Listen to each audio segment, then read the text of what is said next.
Good afternoon, everybody. I'm Shelley McNamara, Grafton Architects, curator, one of the curators for the Venice Biennale. And part of our role is to continue the conversation on the Biennale during the course of the 6 months. Which is something that the Biennale has very cleverly set up, because we are finding as curators that it's fantastic to come back to the exhibition and to look more deeply and more closely at the exhibits, and also to have the pleasure of having conversations with some of the participants. We, for each of the meetings that's happening, we have chosen what we would call a sub-theme of the free space theme. And today we have asked the participants, who I should introduce. There's Peter Salter to my right from Salter Collingridge, Eva Prats and Ricardo Flores from Barcelona, and Cino Zucchi from Milano. And we're delighted to have this particular mix of people, let's say mix of work, mix of personalities, mix of responses to the Biennale. But before maybe I speak a little more about each of these architects, I would just like to say something about our thinking about free space, and our own thinking, Yvonne and my thinking about the issue of generosity. And one of the things that we felt in trying to describe what we were interested in presenting for this Biennale under the free space theme, we tried to describe what we meant, and one of the words that kept coming to us was generosity. Because one of the convictions and beliefs that we have is that architecture has the capacity to be generous. In fact, we would make the case that if the architect does not have on his or her agenda the wish to be generous, that it's not possible to make good architecture. And we have discovered over many years that you can actually feel the agenda of the architect physically in the building. And that's a different feeling to feeling perhaps a sense of narcissism, or a sense of defense, or a sense of the absence of generosity, let's say. And that's something that we really want to ask our guests to discuss.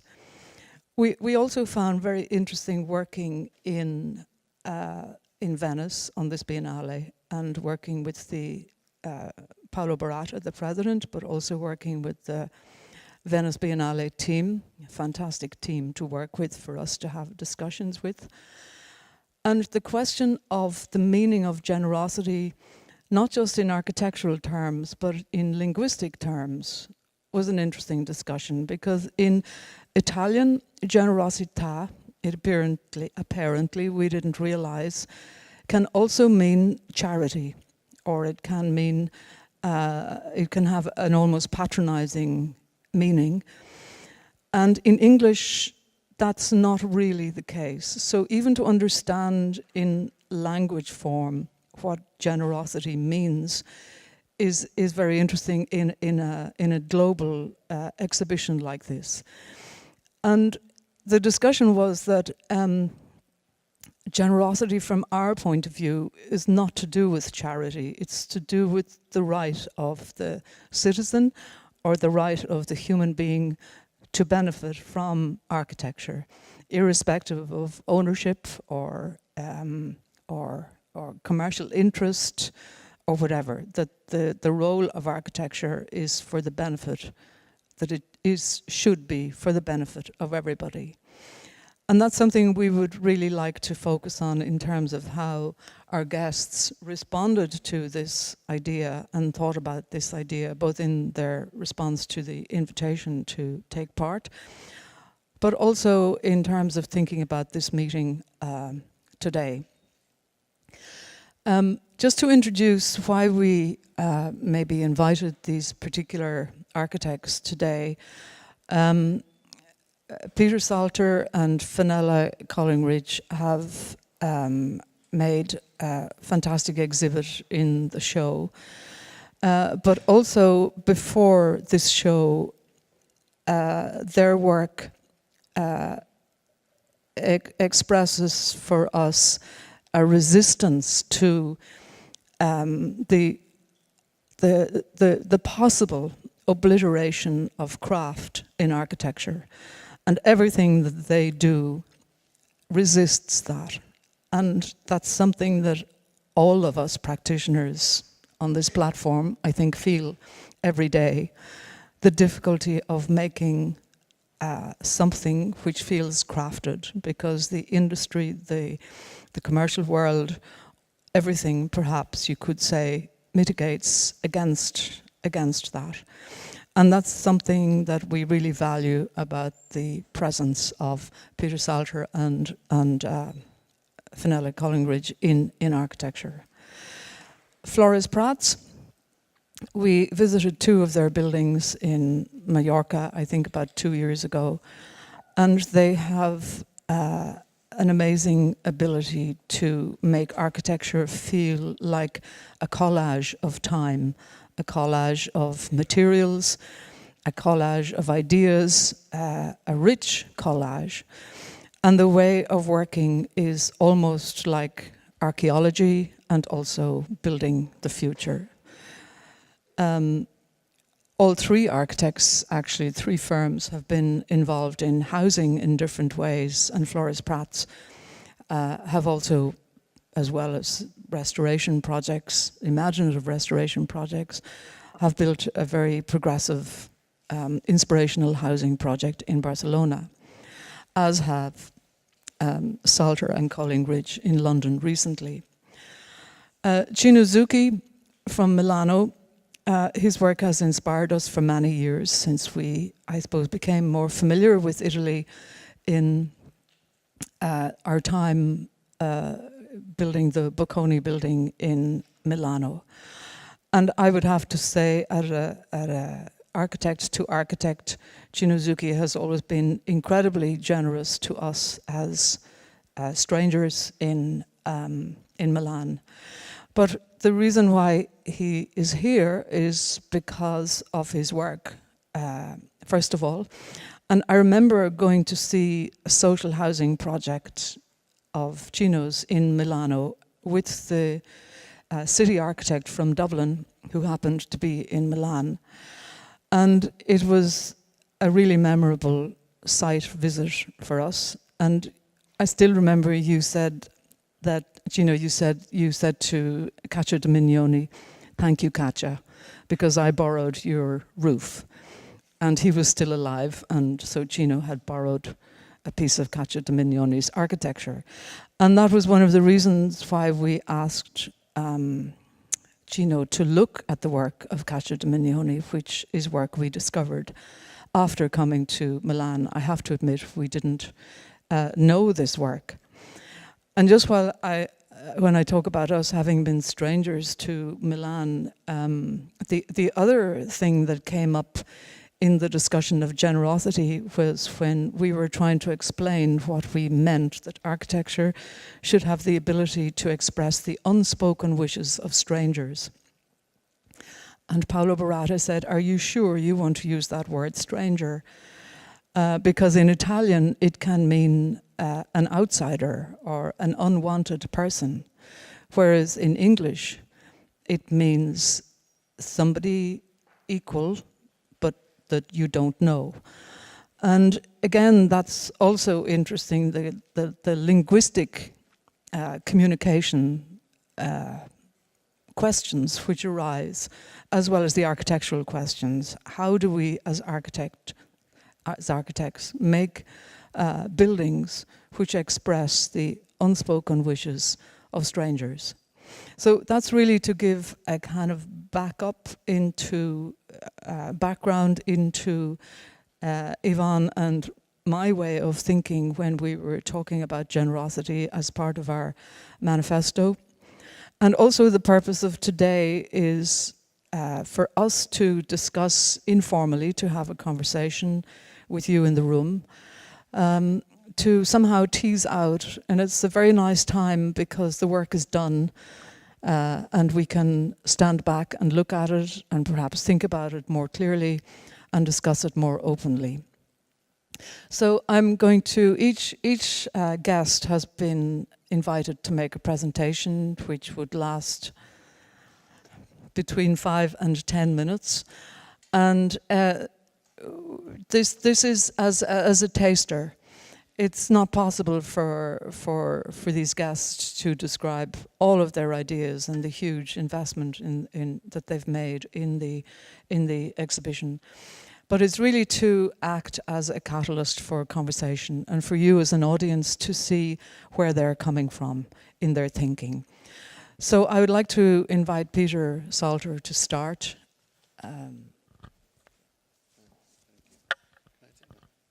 Shelley, thanks very much. Shelley spoke about these 4 houses in London that we are just completing after quite a long time. And the idea of generosity that we thought about in terms of the housing was to do with its materiality, which you have to kind of sense it through moving through the spaces, so you can't just reproduce some of the materials like some kind of sample board, because it relies on the spaces around it. And the other thing was that the houses, the thing that I like to think of as being generous is that they are houses not for families or children. They are for individuals who share a house together and who have a certain privacy. Maybe that happens when you get older. And so our sense of generosity of the houses was to try and increase, much to the disagreement with the client, to try and increase the circulation routes between rooms, and so that the people who inhabit those houses live at other ends of that house and come together when they want to. So, and again, you can't really make that as a fragment. You need to, you have to explore that as a whole. So there was a question. So there's a kind of quandary about what we were going to do. So in the end, we made a piece of furniture which tried to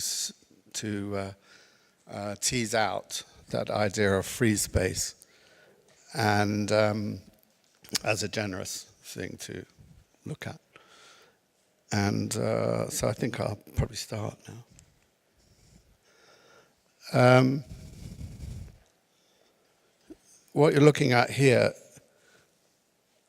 on the left at the top in my image I have is the courtyard of Burley House in Lincolnshire. And on top of the roof, on that, after the main piano nobile level, there are a series of pepper pots. And the pepper pots were used after the evening and after the kind of etiquette of a country house weekend, of going up onto the roof and going to these little round rooms that you can see dotted along the top of the skyline. And people tell you that it was used for informal dining or dining in the middle of the night when you woke up. But I like to think that it was also a place where people became free of this, the etiquette of a country house weekend, you know. So the other drawing, painting, watercolor is of the minuet. And so I really like the idea of the etiquette of the minuet, where people hardly touch, and it's terribly formal. And then after the minuet, they go up onto the roof, and they go into the pepper pot, and they play cards, or they gossip, or most of all, they flirt. And In Italian? flirt, I don't know what that. Flirt in Italian, we don't know. There's many levels of flirting. Many levels of flirt. So, and I like that, because that seemed to me to be part of the understanding of free space. I mean, when I thought of free space initially, I always thought of Borneo-Sporenberg, which Westlake did the master plan of, in which housing had a space on the ground floor which wasn't designated. And some people used it as a garage, some people used it as a garden, some people used it for rearing dogs, other people made a bedroom of it or made another room of it. And I like that. I think there's a generosity to the architecture which enables that to be. And so in a way, I'm saying that maybe the pepper pots operate in that way, in that kind of generous, unfunctional way.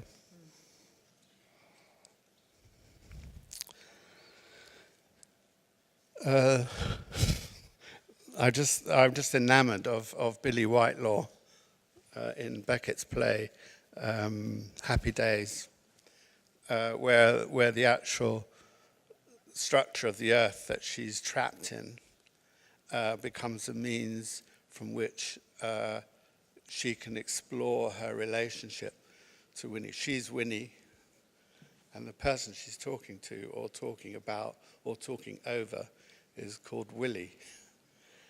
And gradually they go through their life, all of the wonderful parts of their life and a lot of the unwonderful parts of their life. And so that the earth mound becomes this space in which this conversation takes place. And so in the initial drawings for the piece of furniture that you'll see in the exhibition, that's what this piece of furniture tries to do, tries to set up a set of relationships between two people. And if you go back to the pepper pot, you might think of this chair. It's effectively a chair which describes the dimension of the pepper pot.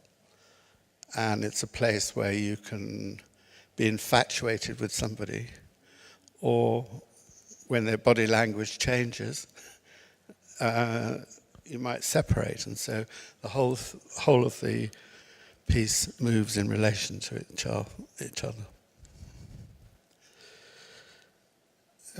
These are two of the development drawings while we were talking with Shelley, and it tries to show the complications of moving and the complications of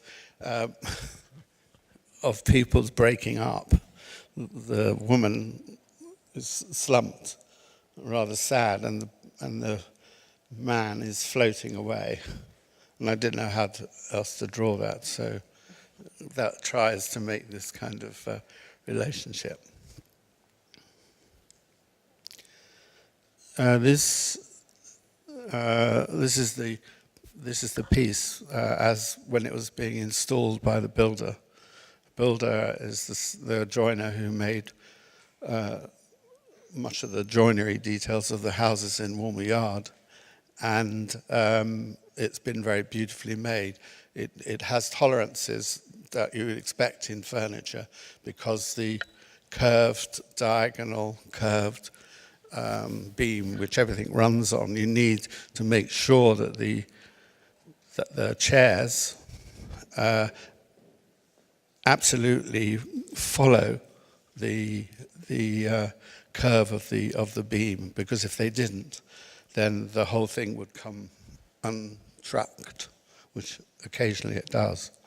So it has the furniture, the tolerances or the lack of tolerances of a furniture piece and of a craftsman. By the way, I'm not very keen on craftsmen because in warmer yard, if you leave a craftsman to do what he knows best, that's what he'll do. And you don't always want that. What you're looking for is workmanship. You're looking for somebody who's is more open, and there's parts of Woolmer Yard which I'm not allowed to change, where the craftsman has been left to do his craft. And a craft, I mean, a Japanese tea house carpenter can only make a Japanese tea house. And so if you ask him to make a beautiful thing in Woolmer Yard, he won't. He'll just do it like a tea house. So the whole thing about workmanship and tolerance, I think, is quite important. These are two of my friends from Venice, Giorgio Janigian and Paolo Pavanini, who live in Venice, sitting there trying it out. They talked to me about divorce previously. Maybe I shouldn't say that. And going back to the idea of the pepper pots and a different kind of architecture and a different kind of ethic or etiquette. In Woolmer Yard, on the top floors, you move to a different kind of room. We call them yurts because they were modelled on yurts, but they're asymmetrical yurts. So just as in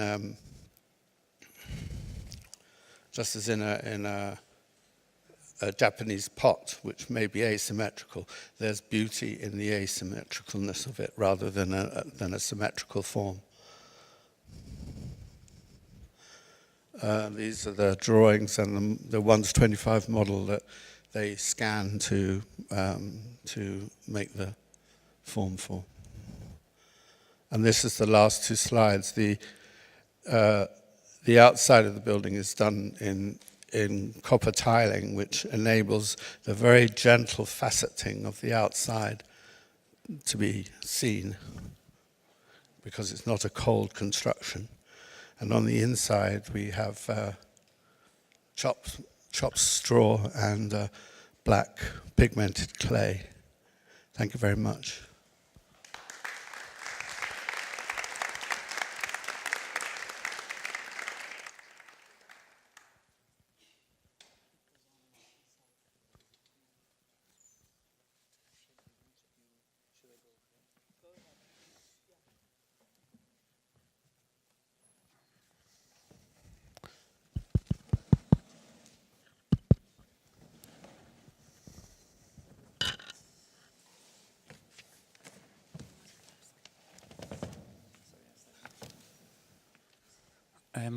Thank you. I need my presentation to start, but I don't know if...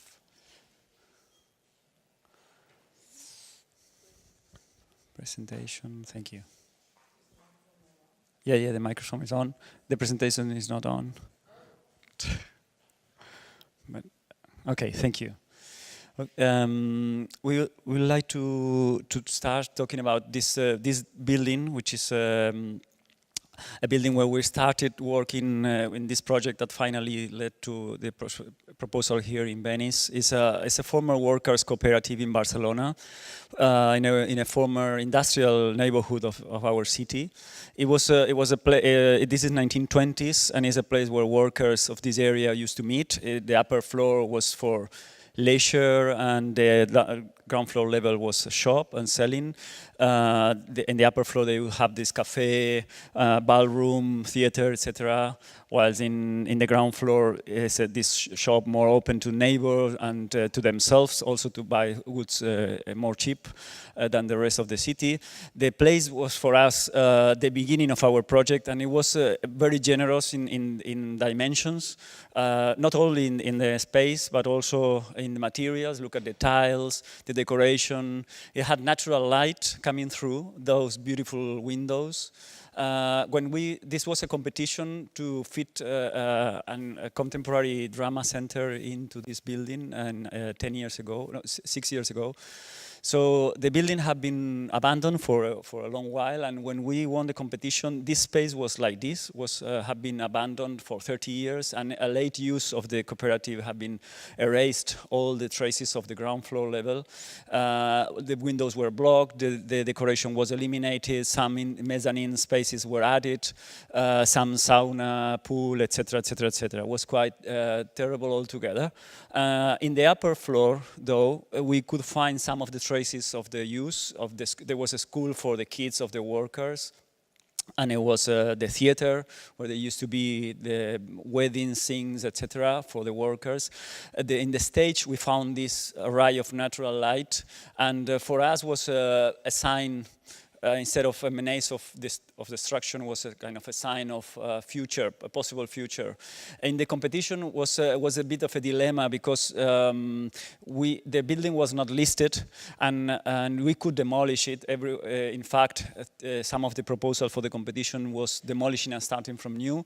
We had the challenge of thinking, should we bring that ruin into the future of the Sala Beckett, into the future of the theater center, or not? Will it manage the building to perform well with all this, the new contemporary theater? But for us was more than the physical, or not only the physical heritage, was the social or the emotional heritage was important, because it was part of this neighborhood for 100 years, and all the neighbors, in fact, many of the neighbors still there, was watching how this could evolve and how this building was going to be rescued. So all these traces and of the lives that have happened there were still there. This is the former cafe. Not only it was generous in heights, that you can see here the dimensions. There are 6 meters of floor level. The span without pillars was 11 meters. The dimensions was very much of an industrial, of a factory, probably because it was in a factory area, and then it inherited that dimensions. That was fantastic spaces for making theater already. But also look at the generosity of the carpentry. The elements of the applied decoration was also very impressive, because these doors had 4 meters, more than 4 meters of height, 140 of width, etc. Beautifully detailed and divided the glass, etc., etc. So we started by making this enormous inventory of everything that had been saved from that moment when we arrived. And trying to bring it forward also with the colors, with all those qualities, to bring it forward to our project. All what the former building have been survived, bring it to our time as a heritage. Also, the paintings in the walls, everything we were trying to bring it to our time. And so it started to form part of the models from the beginning. The connection, one of the things that happened in the former building is that the ground floor with the shop to the upper level of the leisures and the school were divided. So the problem was here how to connect everything and make it form part of a one drama center, one entity. So the vestibule is the one who has to be able to connect all the parts, and a new theater space appear in the ground floor level, which is connected with the other theater, with the former theater. So there are 2 theater spaces working at the time, and the school passed to be a school of drama now, of theater. So when we start to making space for that theater downstairs, we also start to save all the tiles that were in the upper level, because the floor slab had to be adapted to new rules and regulations, so it had to be reinforced. So all those tiles, sometimes they wouldn't come back to where they were, because in this upper level, the theater wanted wood, not tiles anymore. So all those tiles, we could use them for ground floor, where we have found nothing saved. So many of the tiles from upstairs started to move downstairs. Also windows and doors started to be repaired. Many of the windows that were in the place started to think being activated again, moving downstairs to be part of another window that were relating vestibule with bar, etc. Former doors of the cafe started to come to the cafe now, to the new cafe downstairs. So tiles, windows, roses, etc. start to move all around the building, trying to activate again in a more equilibrated or more balanced way the two floors. The heights recuperating again, trying to eliminate the mezzanine levels that were added in the late time of the building, tiles and on these huge heights, having them also in the dressing rooms, the former theater, and with natural light also, because it was one of the things that the original building had. So all the generosity of the building was already there. So the effort in the project was how to keep the heights, the light, the dimension of the spaces untouched. And in the vestibule, which was the one that had to connect the different programs, we opened these openings in the floor slab to connect vertically and with a new skylight that would be able to allow the light come down, and you would be able to see upstairs and then see the stairs connecting light with circulation. This section start to work vertically. So the skylight is a very important element, not just to give light inside, but also to make the section work and activate in a vertical way. The light is coming from another side of this interior party wall, through that kind of half-moon silhouette hole that we make in this wall, and filling in the dome that we make in the floor slab upstairs. So the light is still there now, it's kept from when we found it in the beginning, and is the moment when you arrive to the upper level that this soul, let's say, of the new center is there. When we read the words of Grafton in Free Space Manifest, the proposal for this exhibition, we thought we were impressed by this moment when they mentioned natural light as this gift that you can use for free space. So we thought in bringing a fragment of Sala Beckett in Barcelona, and how could we make this moment of natural light move from Barcelona to Venice. The piece had to fit inside Arsenale in 1-to-1 scale. The Arsenale proved to be enormous because it's one building of Barcelona inside and fits inside in 1-to-1 scale.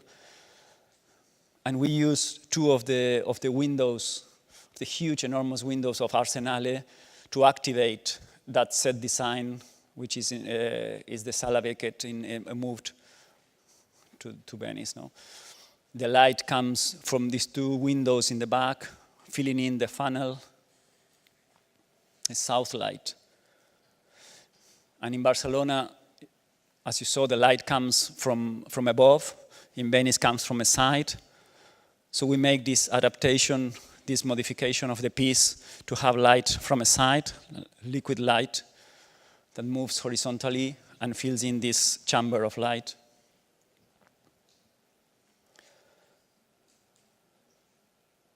So the half moon is there now, filled in with Venice's light.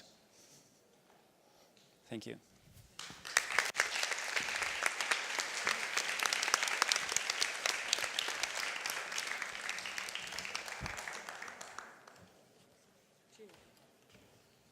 Could I ask everybody to hold the microphone? Yeah.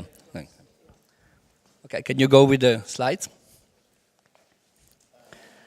Oh, I have to. Okay. And turn on the light also a bit. Okay, thanks. So, is architecture good? Do I have a heart of gold? Today, the process of architecture is much more complex, is much more interactive, and many people go the way to co-design, I would say. I even did it. This is a project we did for the Scali Ferroviari in Milano, and we had big session in collective design, I would say. But then, each age has its own truth. Then by repetition, they tend to become also some kind of the words starts to meaning only themselves. So there's a risk of fallout, rejective fallout of words, which are also express the values of an age. I'm certainly very good and good-hearted, but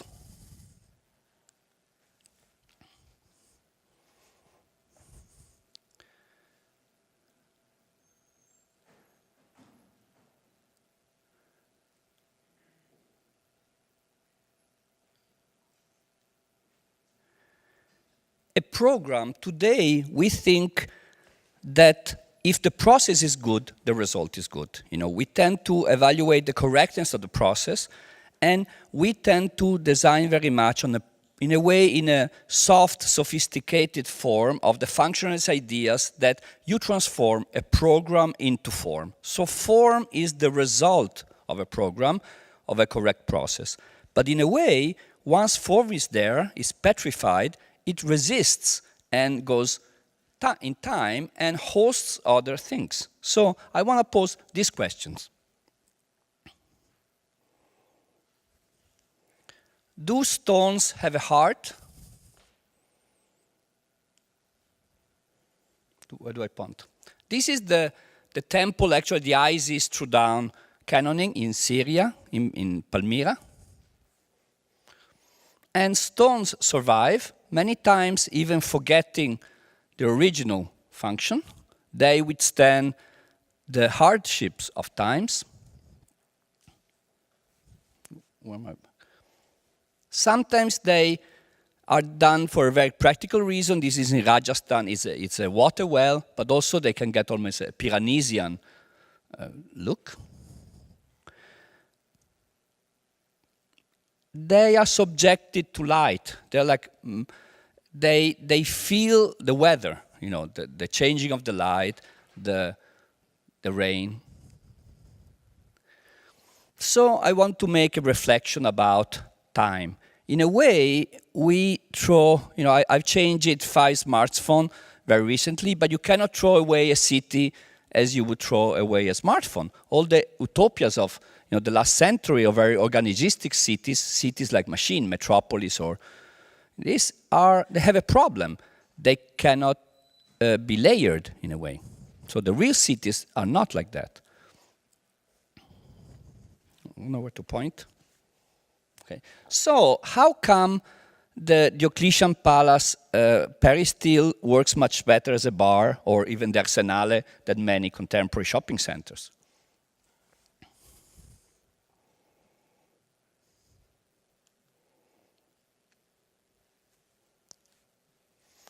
So, if we are the soup, maybe the city is a bowl.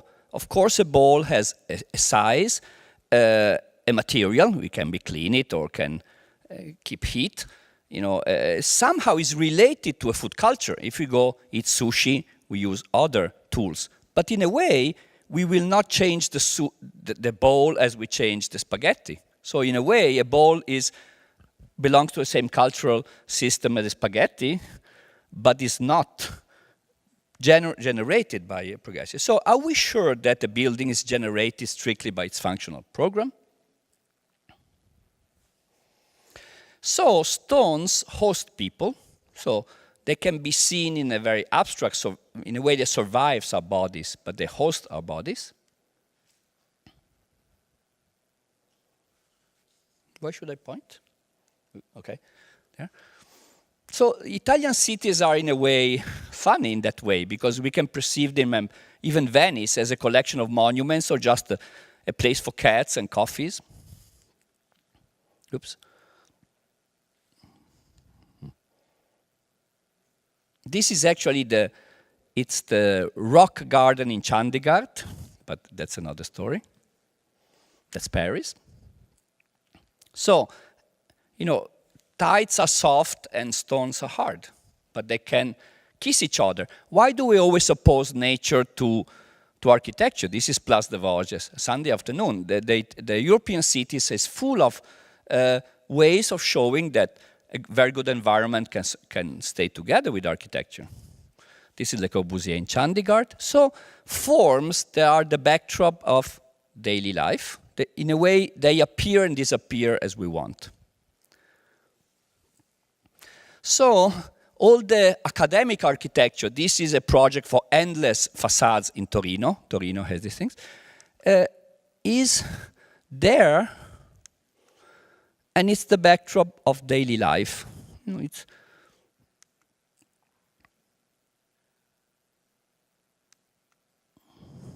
Italian cities, Scarpi, Almagro. And stones are also living together with mopeds and, flowers. They embedded and utilized in later buildings, like Rome is full of this, but also is full of this. You have the daily life of opening and some transcendent, and also like a sundial, So can we have some kind of everyday Baroque? When Shelley and Yvonne, they asked me about Caccia Domignone, I remember them mentioning this Baroque. We call it everyday wonders, I think, the installation. So can the Baroque be the backdrop of everyday life? Maybe the Baroque is very friendly. And can monuments like a Basilica Palladio be the backdrop of balloons?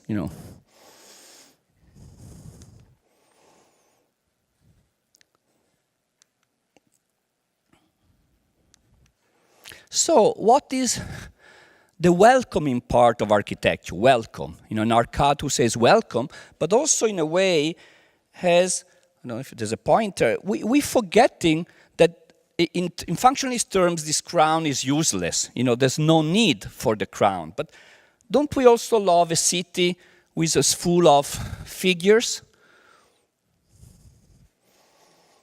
Oops, sorry. It's animated. So stones have also, or metals have faces.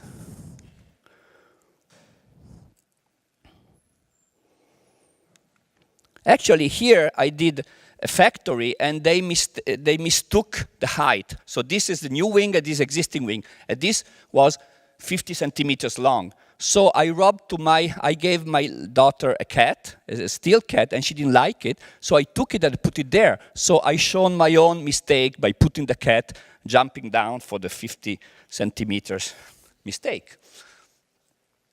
This, I think, is the most welcoming, is the entrance of the Denmark bar by Jacobsen, and is where you put the letter and you citofono. And I never saw such a beautiful doorbell. I think it's a word in its own. So, once I was in a jury in Aarhus, Denmark, and I say I'm 62 years old. I don't think I'm going to come back in Aarhus that well. So while you having lunch, I want to run to see the Jacobsen City Hall in Aarhus. Some of my pictures, I took it from the internet. And I think this is the building to me expresses in the deepest way the Nordic ideal of what is called civil servant. You have this word you don't have in Italian. For us, the governors do their own job. In the north of Europe, you are the servant of people. To me, it's one of the most amazing buildings I ever saw in my life. It's full of sweetness and light.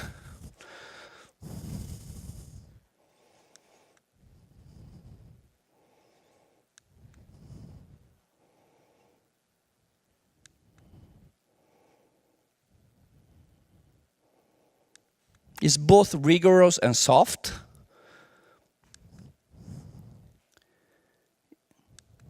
And while I was there was a big dinner in the hall, so it's used also for parties.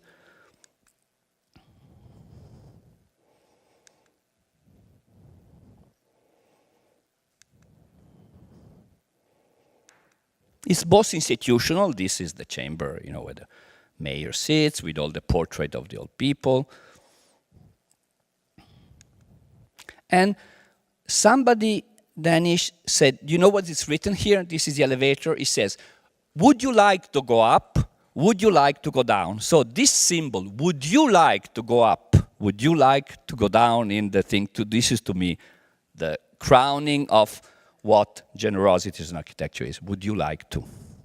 We also try to do social engineering to architecture. Modernism try to manipulate people in a generous way to use architecture to make them two things. But would you like, like Baby il maialino coraggioso, I don't know, it's a film where the little pig say, please sheep, would you like to, I don't know if you ever saw the Baby il maialino coraggioso film. Okay.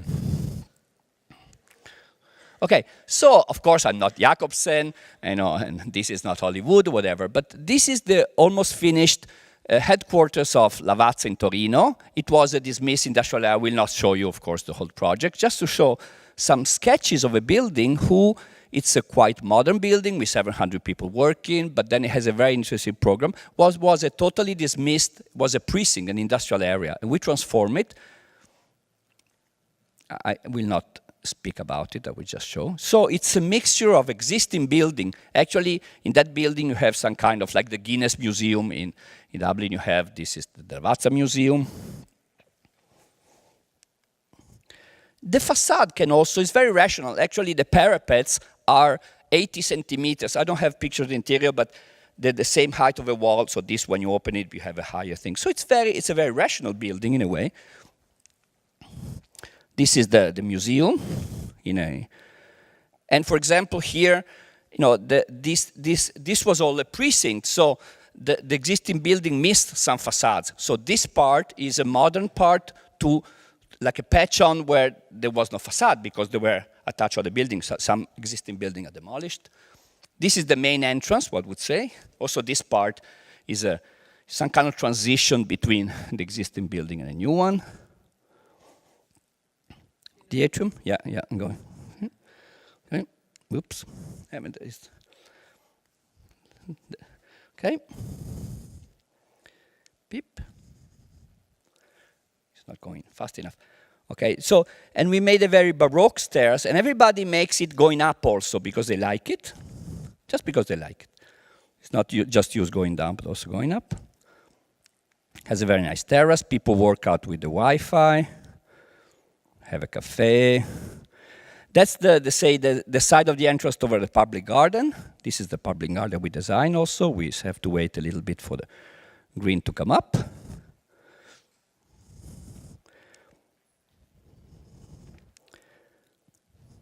The fountain.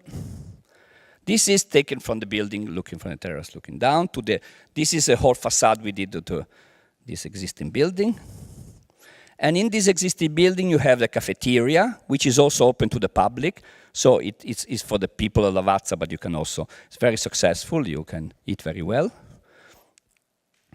In the big other industrial building, we have like a congress center for events. The bathroom. And we won the LEED Platinum, the certificate about the best ecology. Yes. So I said, this is the last slide, Bob Dylan used to sing, "With God on our side." All the wars were done with God on our side. So, if I say God is on my side, if you pick it up with me, you pick it up with God. So today, I think nature is the most important business of today in a sense of matter of working, but also aren't we, when we use nature to speak on our side, aren't we using with God on our side issue?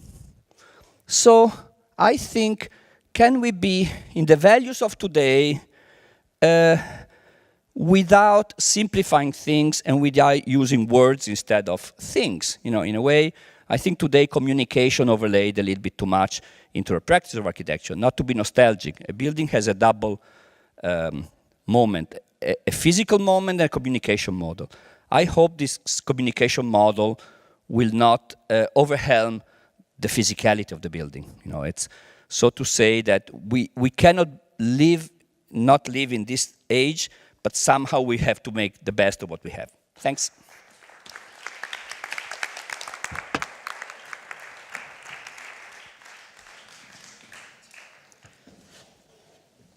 Okay. Maybe because these presentations have some connections, but maybe not, maybe for a moment, I will just ask one question to each of the guests, really to try and tease out what maybe the message, if there is a message or a summary of this series of presentations. Because one of the things that also came up when we were making this Biennale was the connection between the detail and the city, let's say. And in your text, Cino, for what was called Everyday Wonders, where you're looking at the work of Cacciatore, you talk about Cacciatore zooming from the scale of the city to the one of material and detail. And I think that has come across in each of the presentations. But can I reverse the question? How does one, and we discussed this briefly at lunch, how does one deal with the city in the same way that you have described the way of dealing with the intimate or the momentary experience, let's say? Everybody who spoke about a place to sit, or the generosity of light, or a handrail, or a doorbell. But how does this feed into the way that we make larger constructs or larger places, or places for people to gather, let's say? One of the critiques that Kenneth Frampton has of current architecture is that as architects we have lost the ability to make spaces which bring people together. And do you see any separation in scale between the fragment and the strategy, let's call it, or the wish for some kind of ideal world and the detail? Is architecture really that scale-less? I mean, scale-less in not having any limits in its way of working and also its way of thinking? Or there are some students here today, how does one bridge that huge gap of thinking about the sign in the lift to the public spaces that you speak about? And maybe just as a lead-in to this, because one of the things that I really enjoyed yesterday, having time in the Biennale, was looking in more detail at each of your exhibits. And one of the things I noticed, for instance, in the Everyday Wonder, the Cacciatore, is your photo of the mosaic floor of the Cacciatore apartment looked the same as the structural column, and in a way almost had a connection with the sinuous nature of the urban plan. And I suppose I'm curious in relation to the Sala Beckett, that you found generosity in the building that you were working with, and what is it? Did you add another dimension of generosity, or was your wish to preserve the generosity? And would you make a city of pepperpot spaces, and how would that relate to the spaces of etiquette? So I'm rambling a little, but these are just things that come to my head. But just maybe to structure the conversation, quoting from Raphael Moneo, he says, the perception of free space appears at the moment when a building's condition as an artifact gives way, and space is felt as a sensorial expression of freedom. But he also says about what he thinks is his most successful project in terms of making free space, which is his public space in Murcia, is that the building dissolves in... Can you hear me now?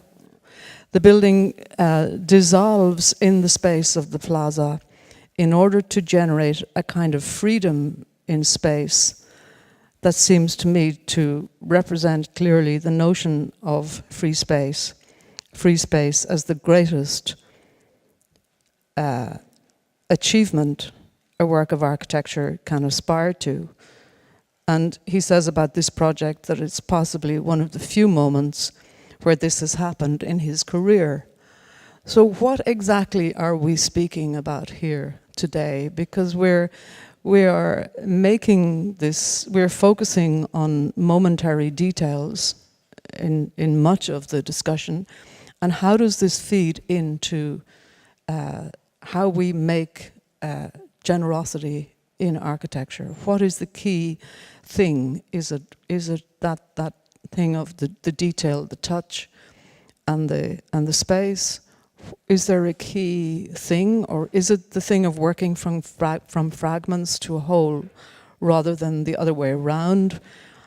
How would we describe, maybe in one sentence, what the key thing about generosity and how to make a sense of generosity in architecture?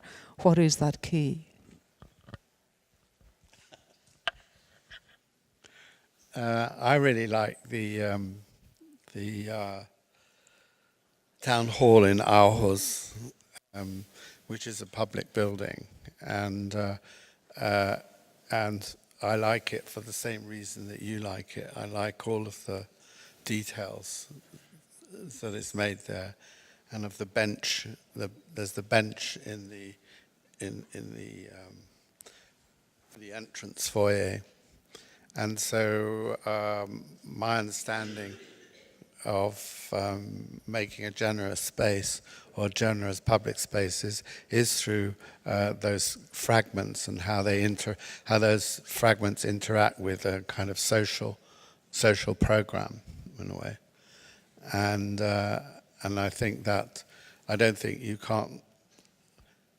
find it very difficult to actually make a public space which you conceive of as a whole. And so public space for me, in terms of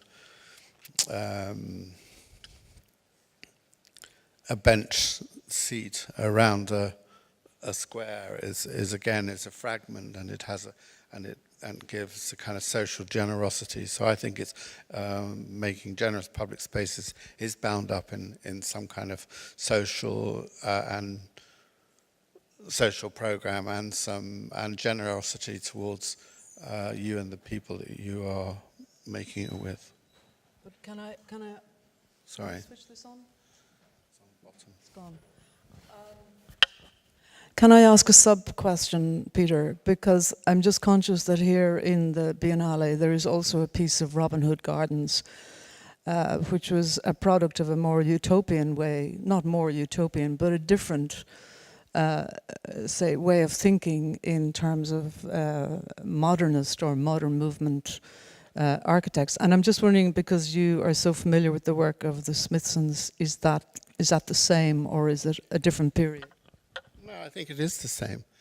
I mean, the Smithsons worked with fragments. They worked with detail. They worked with the idea of the threshold, where children and the family lived on the threshold. I was brought up in post-war Britain, where we all played on the streets, or we played on the front doorsteps, or we played in bomb sites. And the Smithsons' Robin Hood Gardens also operates in that language. And so that's a fragment. Another fragment is the sorry, I'm getting into the Smithsons too much here, but there are these sound baffles on the outside of the building, which are to provide sound shadows to all of the windows of the flat. And that is a detail which is socially generous. And the fact that that the Smithsons put the bedrooms and the kitchens on the entrance side, the walkway side, because most children are in and out of their bedrooms, and the family are in and out of those rooms, whereas the living room, what in my days was something that you hardly went to, because it wasn't a living room; it was covered with dust sheets, and so they put that, as I understand it, on the wall side to the tunnel. So I think they did deal with social programs through fragments, and that's what is disappointing. Although I love the fact that it's here. I just wish it showed more of the fragments that dealt with the social program of the building. It's just I find that it's a really interesting thing, because Robin Hood Gardens is usually considered as part of a kind of utopia that didn't work in some ways, which is why it's being demolished, which is so sad.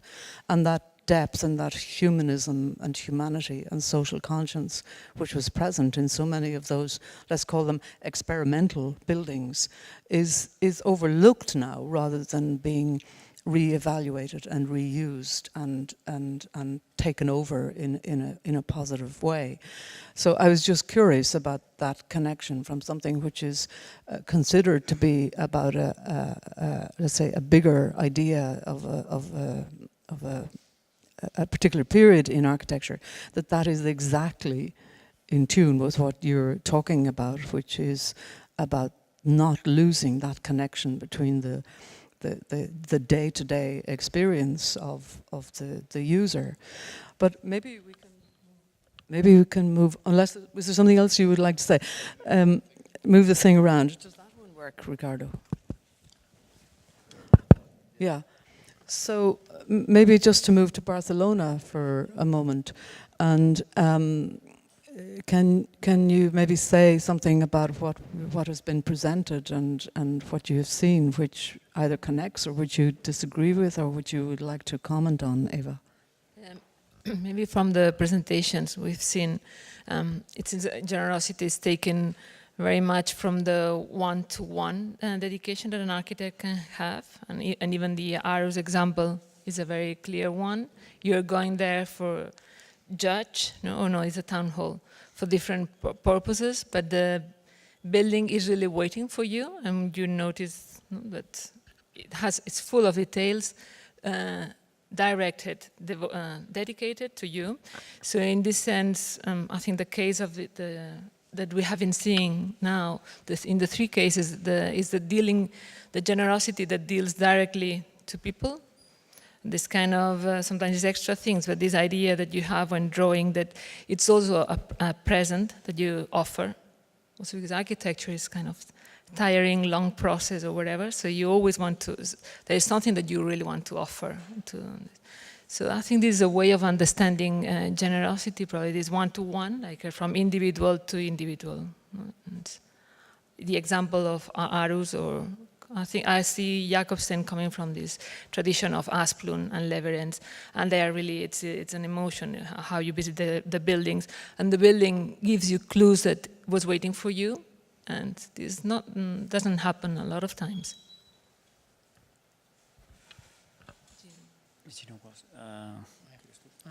No, I was thinking now before you mentioned the Sala Beckett and how that deals with the history inherited, and if it added something extra, and we were constantly thinking that the building was wonderful, fantastic, full of generosity in itself, in dimensions, in light, etc. But we had to add something else to be that it had to be more than what it was, to generate a new life there for the new community of people of theater that was going to move in. So the effort is in that atrium, which brings together all the parts of the former building, but without losing the qualities or banishing the ghosts, what we say, of the world people who have lived there, and the memories of the people who have been passing there. So the effort is in this central atrium, which becomes a theater in itself. So the theater is not happening only in the spaces reserved for theater, but in the vestibule. The main vestibule is a theater as well. That's why the openings and the connections provoke interaction of side, eye contact, etc., connection, and all that. And before you refer to this housing we have done in Barcelona, and more or less happens the same with another kind of community. Here we had a community of the people of the theater. In the other, we had a community of people who was living there, social housing. So, and then this was 111 houses. But instead of thinking in the 111 houses that we were thinking in what was going to bring them together, what was going to become the building a community, what was going to transform the 111 houses in a community space. So could I ask? Yes. Is this working? It is. Yes, working. Peter responded by saying that the idea of working from the fragment is kind of key to you. And would you say that the working with because you talk a lot about the community already there, is that something, is your generosity to do with listening to what is already there, or giving back to the city what it already has? Well, but because especially in the Sala Beckett, there was all these memories already that were already, and all the neighborhood was looking at that place because it had the memories there. So we had to incorporate that community in time. This was another problem because in the housing project it was all new and the community was new. Here we had the addition that they had the time community of the community of ghosts, if we can call them, to add to the community of the theater was coming in. But just can I deal with that for a second? So in your housing project you had to make a new place with a new community. So how does memory come into this in terms? Is it to do with the familiar? How do you make a place of generosity when it's a new place? Well, because the central square is an outskirts of the city. So no, I don't mean the project. I just mean what is it? What is it? Yeah, I think the way the space is organized with benches and a tree and a fountain, etc., speaks about a traditional square of a little town everywhere in Spain, and that's why we try to provoke or to make a space that everyone could feel welcome. Even so it is about the familiar in the way that you say, Peter, you grew up playing on the street, or it was normal for children to play in the street post-war, and you make a street in the air, so you make something familiar which continues that. Yeah. That doesn't always happen in contemporary architecture. Is that something you think is absolutely critical? Can you operate in the idea of making something? You deal in the world of memory and familiarity and continuity. Perhaps. Yeah, that's maybe, but we are working in giving this continuity what was already there and what the people can bring from their backgrounds and how you can gather them together. It's otherwise you're too disprotected as an architect if you're not bringing to your site the heritage, whatever the heritage might be, as Cino was saying. What we have to inherit all what we can, and in the cooperative we had the memories. In the other space we had all the backgrounds of the people who was meeting there, and trying to make a space for them to lay on each other, speak their problems. There are people who lose their jobs, etc., etc. So the everyday is very intense for them, very critical.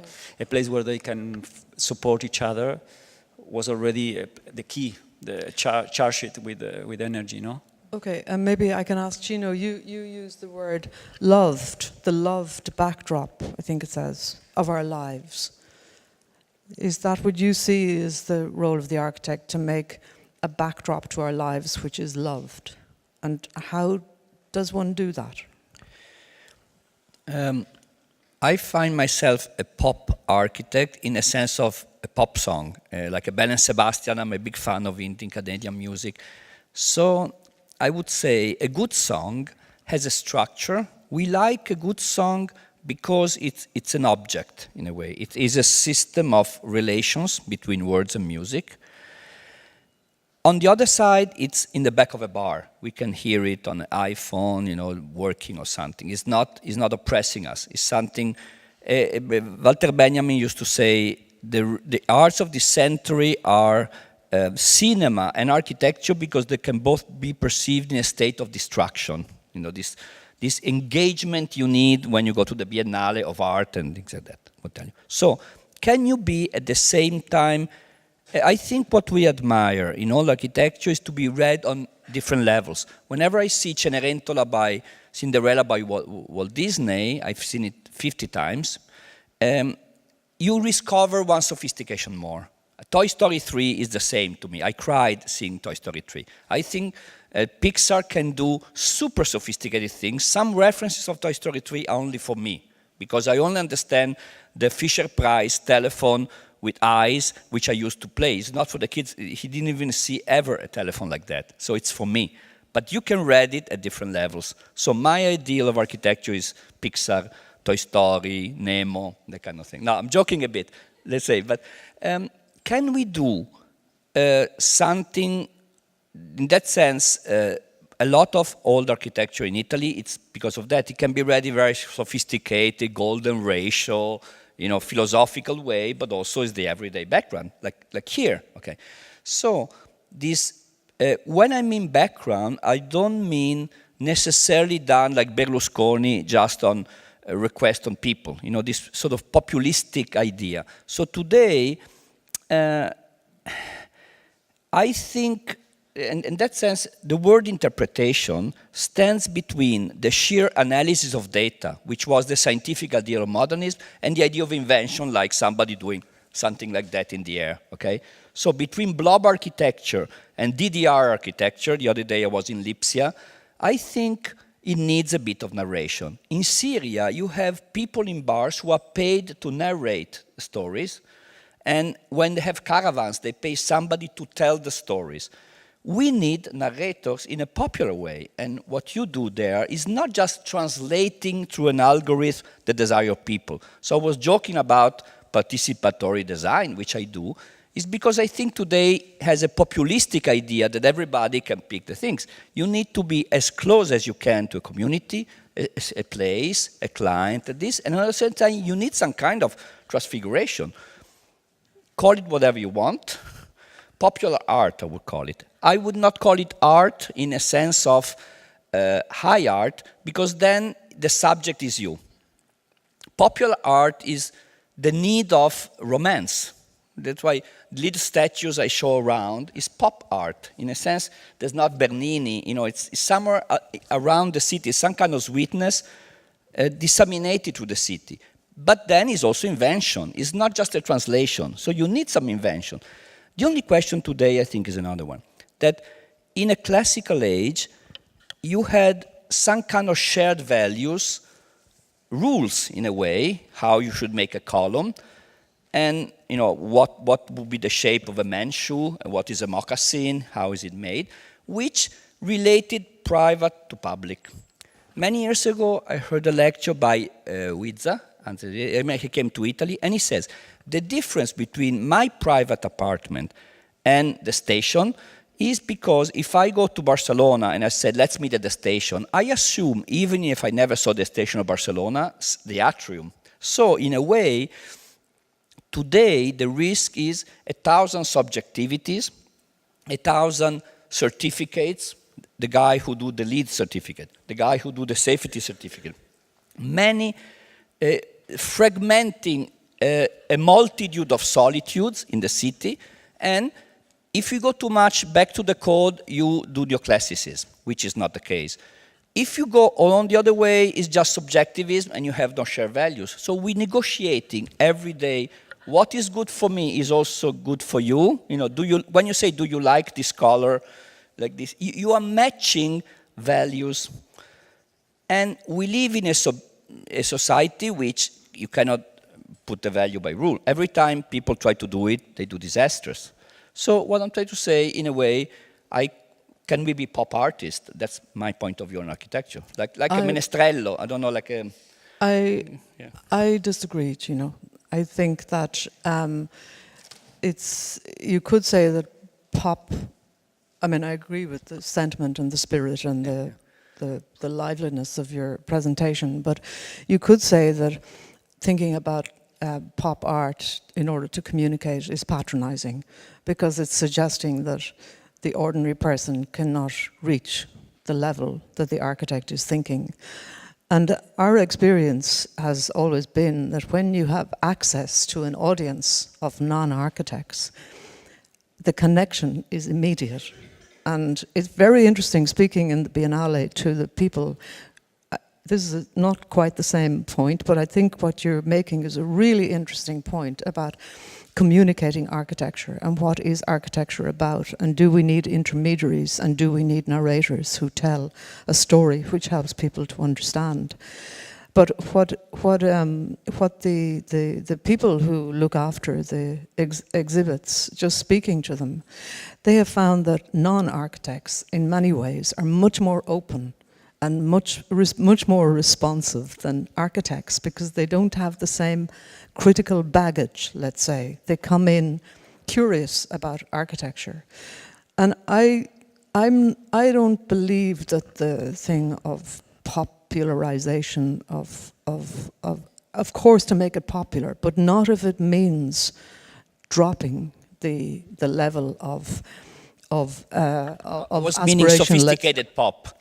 The locksmiths, the would be good, Allo Darling. We can talk about groups. Bell and Sebastian. I don't agree with this popularism either. I mean, I believe that you have a talent, and that you have a talent, an architectural talent, and you have to use that talent, and that's what makes you different from all the participatory organizations around you, and it's your ethical duty to use your talent.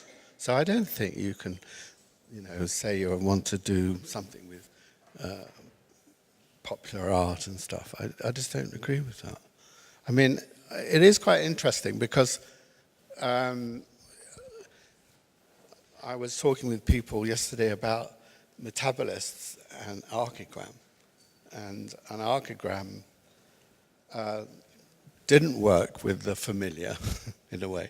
They didn't work with the fragment, They talked about making ideas as a whole, and the metabolists then went and carried it out, and which is interesting. What that has done for the city, it's made Tokyo or one of those places really amazing in some respects, but there's no place to be warm, in a way. I think that's what I was trying to get at, is this thing of the new. And again, we have young architects in the audience, I think. Is what is your role in the future? How do you make the world of the future? And are we just a bunch of old fogies going on about the past, or are we leaping also into the future? And I suppose what I find really interesting about your images, Cino, is that you're reaching into the ancient, and the ancient is very often so much more radical than the contemporary. And you could say that some of those images are very close to the metabolists, because they have this huge, it's like a huge weave or organism of space, which has a breadth which you can't understand the scale, and it's reaching into other dimensions. So for me, when the question is asked by the Biennale team, how do these projects dealing with the incredibly important specific nature of making spaces and places and artifacts, how does that affect life at the larger scale? And I still haven't, I suppose, resolved that as to how exactly that is done. But I think that analogy you make, or connection you make with Archigram and the metabolists is also kind of amazing, when people are imagining a world of the future that you don't know quite how to achieve, but at least I don't mean at least, but one is trying, one is thinking about things at that mega scale.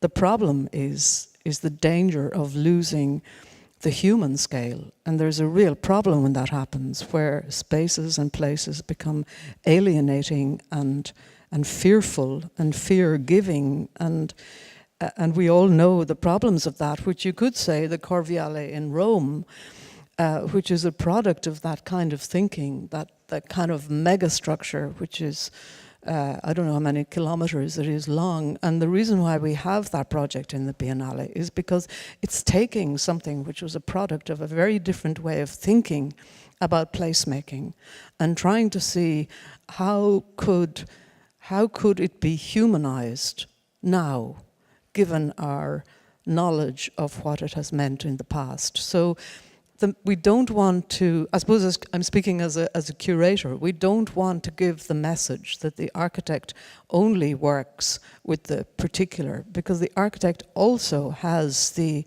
ability and the imagination to imagine new worlds. And we do operate at both scales. It's possibly to do with our loss of power and our loss of status, in that very often the larger decisions are not made by us, we're not involved. But if we were, it would be a better place.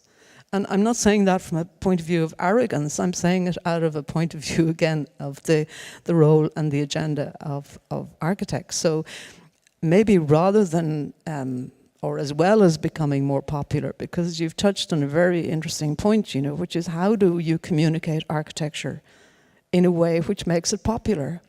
And actually there's an architect, Arno Brandelhuber from Berlin, who is now teaching in the ETH in Zurich. And he's taking on that very issue by students using iPhones and filming and social media to actually promote architecture as a popular culture, let's say, but not compromising on the quality, if that is possible. I'm just conscious that we're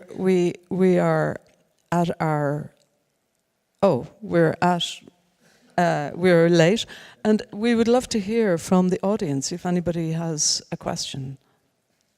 Great. Do you have a microphone?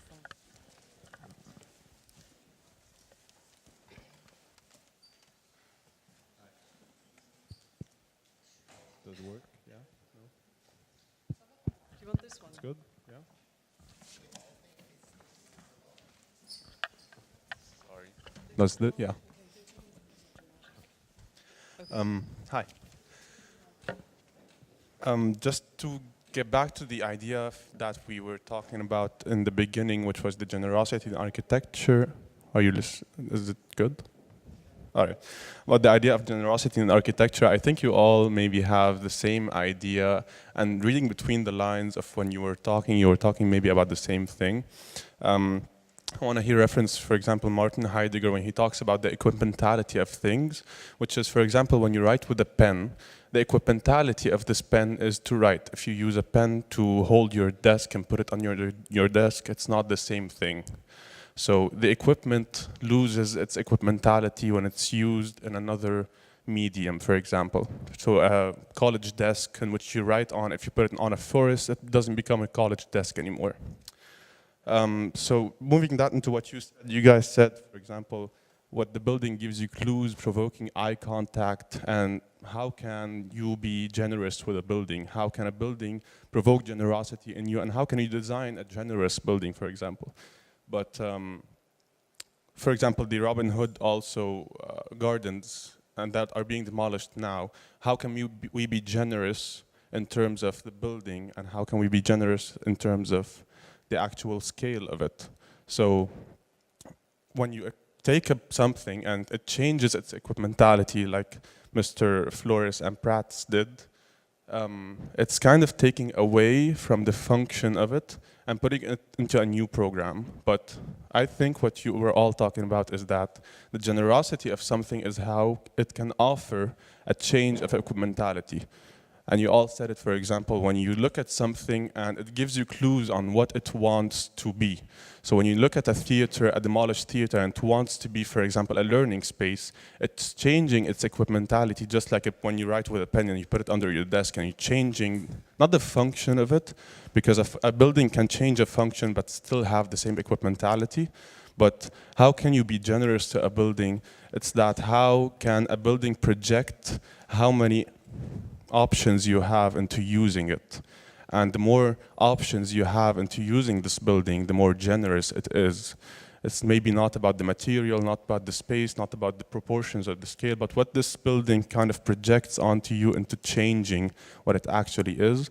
I think we're all saying that very clearly, but nobody kind of pinpointed out, so I'm trying to do that.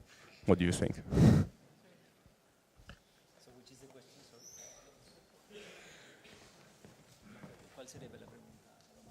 Sorry? I don't speak Italian. Yeah, like I need some feedback.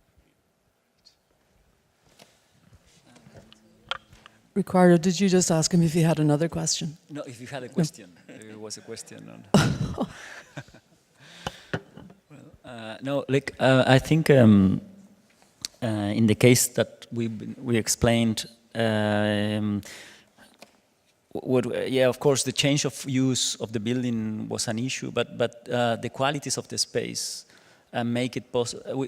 We try to think when you work in abandoned spaces, for example, that can fill in new uses in there and are able to. Sometimes you have to act on them to make them.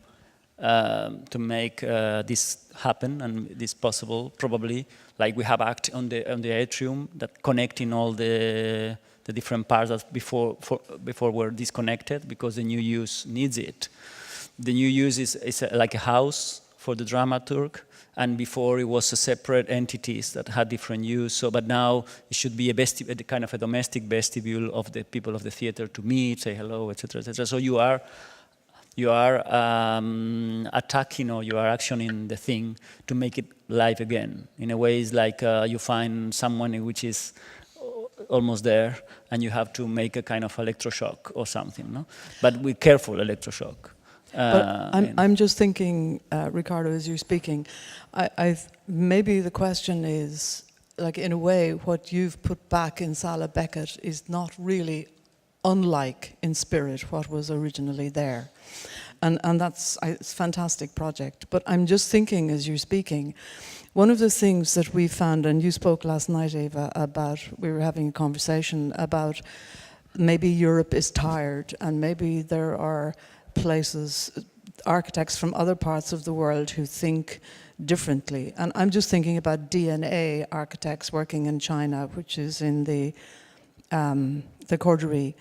And what we found amazing about this architect is that she's working in something like 7 different villages in the mountains. But we had titles like a brown sugar factory, which is also an active brown sugar factory, which is also a place of entertainment and a community center. And water conservation and hydraulic engineering, which is also a leisure center. And a bridge, which is disused bridge, which is converted into, I can't remember what it's converted to, but the opposites of uses accommodated in the same building because of need, but also because of maybe a different way of thinking about, literally about a building as a resource, that you can have a performance and at the same time you can make brown sugar in the same space. And that's quite unusual, and I think that is maybe what you are speaking about. How can we make envelopes in a way, or make spaces in a way, and actually it reminds me of something. I don't mean to be going on about the Smithsons, but it's not because of you, it's because they have influenced us.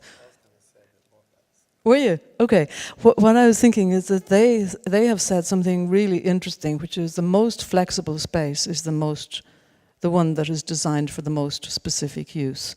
And that's really interesting also because it's not about neutral space, it's about something which has a very specific character which can then be appropriated in very different ways. I think you just said what I was going to say. I mean, the Smithsons talked about the user of the space finding their own accommodation, but that doesn't mean to say you just say, here's the space and go on with it. Yeah. It means that the spaces they made registered qualities, either qualities of light or scale or heights, datums, all of that kind of stuff, and that gave the room a room of qualities without getting caught up in the function of it, and that then people found their own way of accommodating themselves, which is what you're saying, really. Yes, in the sense of the existing building, or like in Sala Beckett, I think the project started when the director of Sala Beckett, who were in town in Barcelona but in another neighborhood, he was offered different buildings by the municipality, owned by the municipality, and he chose this one, and he saw that the existing building could fit in, his program could be well developed inside this old building. So this is a major point, I think, to match what's there without destroying it. So letting the building explain what else can happen to it. And what Ricardo was saying about to transform it, also this freedom. So in a way, I think we were kind of lucky in this sense that we have more freedom because the building was not listed. So the kind of history inside of it and the elements, the doors and the tiles, were not of enough value. For us, they were, but officially it was not in the catalog of the city in Barcelona. Also because all these elements, all these doors and tiles are so common in Barcelona. In the 90s, what the grid is developed, in 50 years, they built a lot of part of the grid with the same material in 19th century. Yeah, it comes from 1850 until the end of 19th century. The grid is pretty much done, and with the same kind of material, the same colored tiles, the same doors, the cornices. So it's so common that still today you can find them on the containers when there is a building under construction. They throw it away a lot of times, still now, that it's kind of surprising, but I think it's because it's so common. So I think there is always a way of the person who's looking, and every generation looks to different things. I remember before we started the construction of this building, we were making visits with some friends, some artist friends, and we were showing the building, and we knew they will love the plastic parquet of the previous gym. So we were thinking they will save this, they will save the showers, this plastic things, they will save parts of the Roman swimming pool, all these things.